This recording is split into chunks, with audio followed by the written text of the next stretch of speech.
আসসালামু আলাইকুম। আজকে আমরা দেখব যে লেভেলিং স্টাফ কিভাবে ধরতে হয় সেটার নিয়ম। আচ্ছা ইমরান, বলো তো লেভেলিং স্টাফ কিভাবে ধরতে হবে?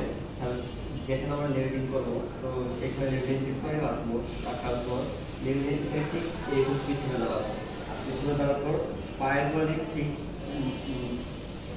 বুড়া আঙুল দিয়ে লেভেলিং স্টাফে ঘুরে সবগুলো ধরবো, তারপর ঠিক মাঝ বরাবর নাকে এভাবে রাখবো, নাক বরাবর রাখবা। নাক বরাবর রাখার পর সঠিক করতে হবে। তোমার হাতটা এইভাবে পিছে রাখতে হবে, নয়তো ডাটা পাবে না, বুঝছো? এইভাবে ধরতে হবে, ঠিক আছে? এইভাবে এইভাবে। ঠিক আছে? হ্যাঁ। ঠিক আছে স্যার? আর এটা যে লম্ব হয়েছে এটা তুমি কিভাবে চেক করবা? এটা লম্বভাবে আছে কিনা এটা আমরা কিভাবে চেক করব? এই জন্য ভালো হয় যে কলম লাগানোওয়ালা স্টার ব্যবহার করা, হ্যাঁ? তাহলে আমরা কি বুঝতে পারবো যে এটা লম্বভাবে আছে। তাহলে লেভেলিং স্টার ধরার পদ্ধতি হচ্ছে যে এই যে গোড়াতে, হ্যাঁ একদম কিসে গোড়াতে, তারপরে বৃদ্ধ আঙ্গুল দিয়ে চাপ দিয়ে ধরতে হবে। কি করতে হবে? চাপ দিয়ে ধরতে হবে। আর নাক বরাবর ধরতে হবে। কিভাবে ধরতে হবে? নাক বরাবর ধরতে হবে।